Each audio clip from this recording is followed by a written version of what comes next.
Jessica Heeringa was a 25-year-old mum.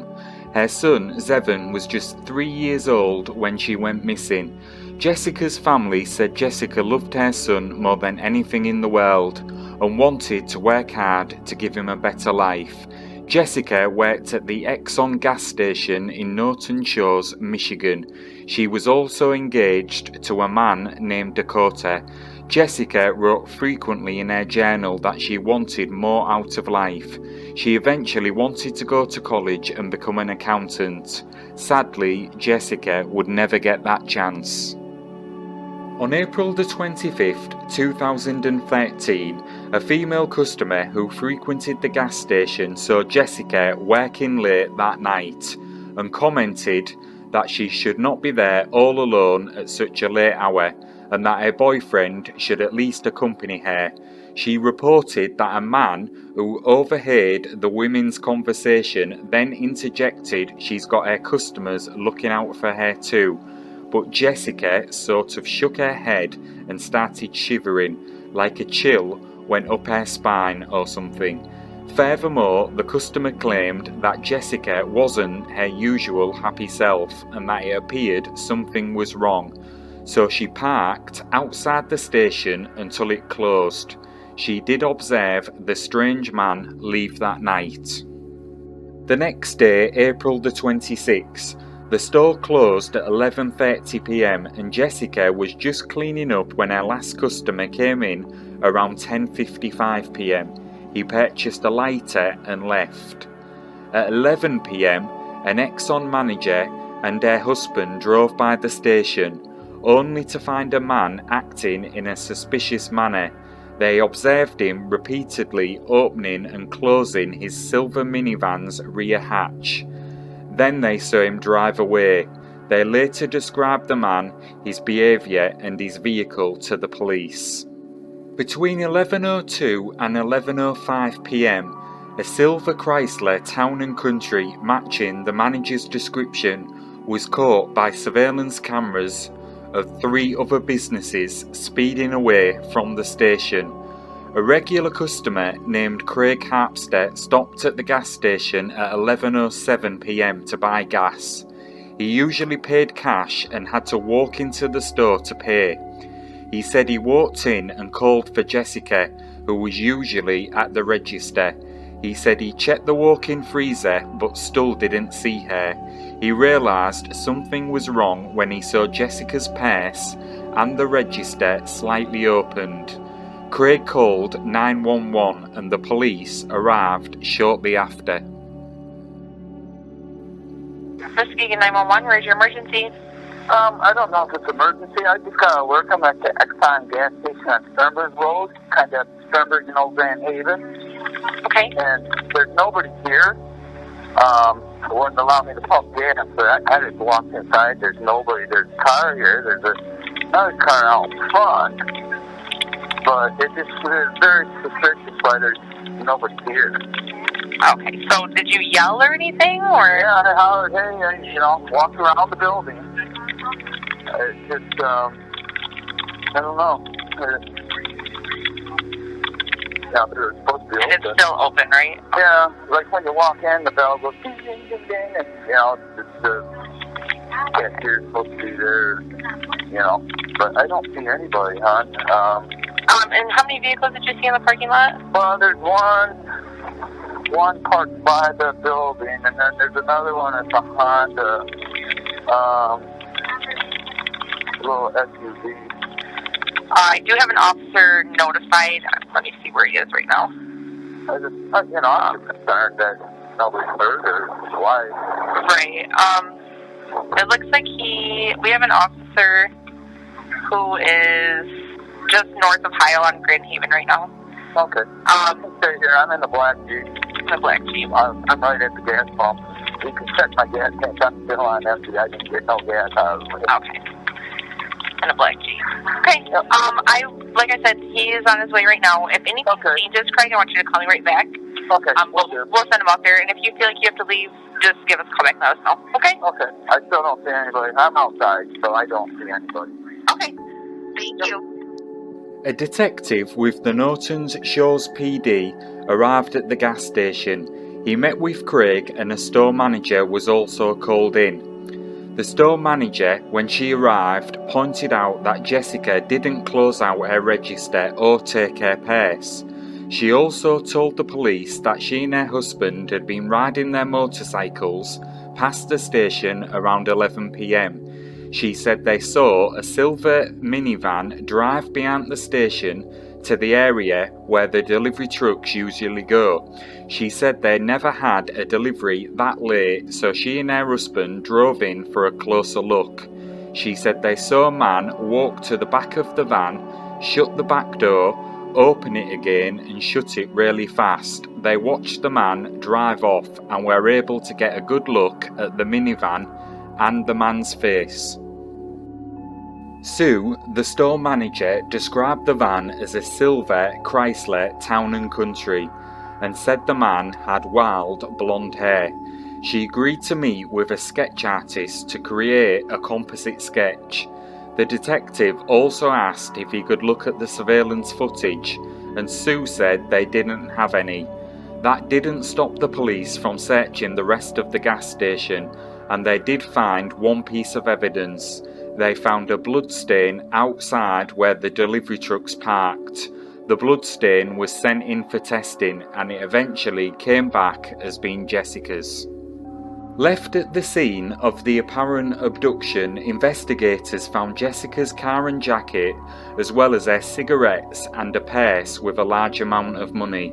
The first suspect that the police had was Dakota, Jessica's fiancé. The police looked into his phone records and it proved that he was in fact at home the whole night. He was immediately ruled out. The composite sketch was released about 3 days after Jessica disappeared. The sketch was very generic and police received thousands of tips, many people saying they knew the person from the sketch. The tips didn't actually lead to a suspect, however. In February 2014, a year after Jessica disappeared, there had been a young woman walking to her boyfriend's house in Kalamazoo.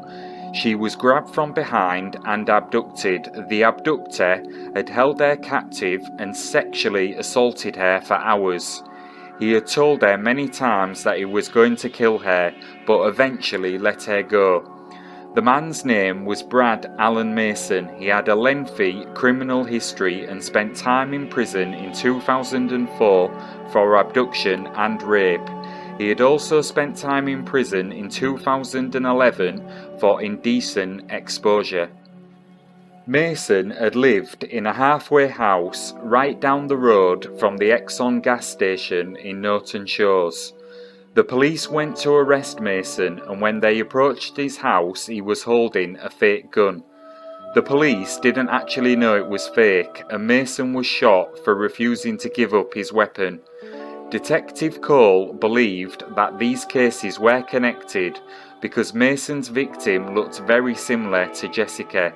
They both had blonde hair, were petite, and wore glasses.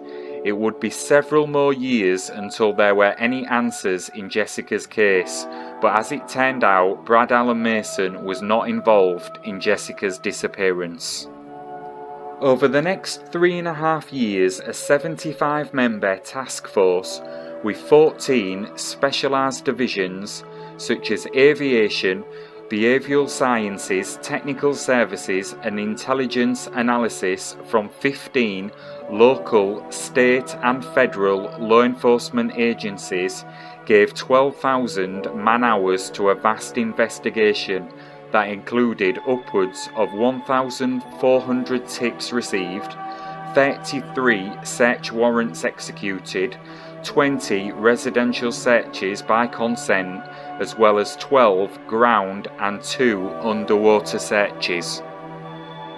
On May the 25th, 2016, Jeffrey Willis was charged with the murder of Rebecca Sue Bletch, a 36-year-old jogger whose body was found with 3 gunshot wounds to the head near her home in Dalton Township on June the 29th, 2014. Shell casings found near her body matched a gun found in Willis's minivan, where police also found disturbing photos of women bound and gagged, handcuffs, chains, ropes, and syringes, including one with a liquid later identified as a powerful sedative. Another subfolder found inside the VIX folder on Willis's computer had pictures of Bletch, as well as pictures of Jessica. Jury selection for the Bletch murder trial began on October the 17th, 2017. On November the 2nd, 2017, a remorseless Jeffrey Willis was found guilty of first-degree murder in the death of Bletch and also of the use of a firearm in the commission of a felony. He was sentenced to life without parole 6 weeks later.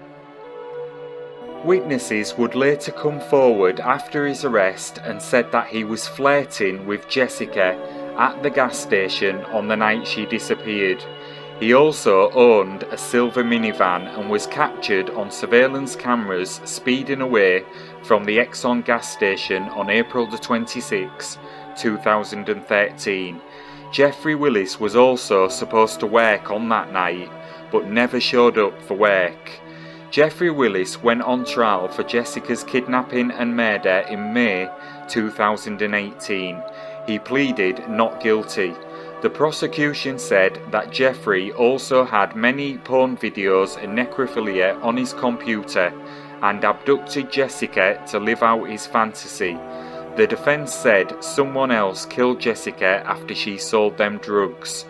The jury only deliberated for 1.5 hours and found him guilty. He was sentenced to life in prison without the possibility of parole.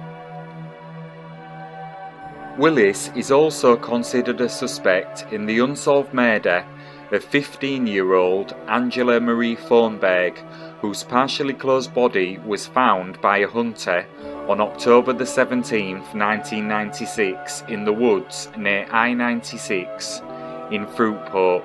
She went missing a month earlier and was initially considered a runaway, with sightings of her reported soon after. Reports from the time said she ran out a back door at her boyfriend's house when her mother came to pick her up. Willis graduated from the same high school in 1988 and worked as a janitor for the school district from 1998 to 1999 before being fired for looking at pornographic material on a computer meant for students. On June the 21st, 2016, Willis's cousin, Kevin Bloom, a former Michigan Department of Corrections prison guard, was charged with lying to a police officer during a violent crime investigation after he told police information about Jessica's disappearance that was not made public, but which he later recanted. He was charged with the same crime in connection with the Bletch case.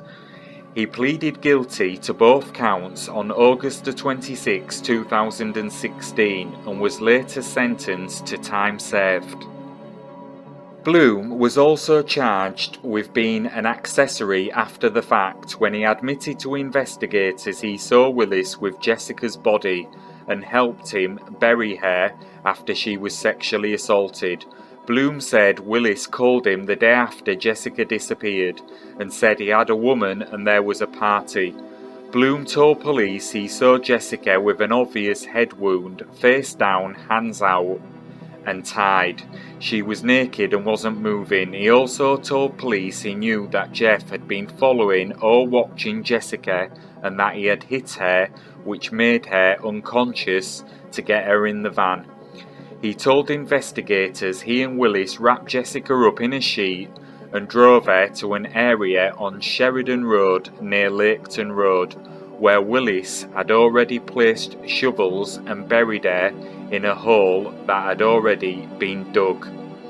On November the 27th, 2017, Bloom pleaded no contest to being an accessory after the fact for helping Willis dispose of Jessica's body and was sentenced on January the 9th, 2018 to time served, plus 5 years probation, and to wear a GPS tether for at least 1 year.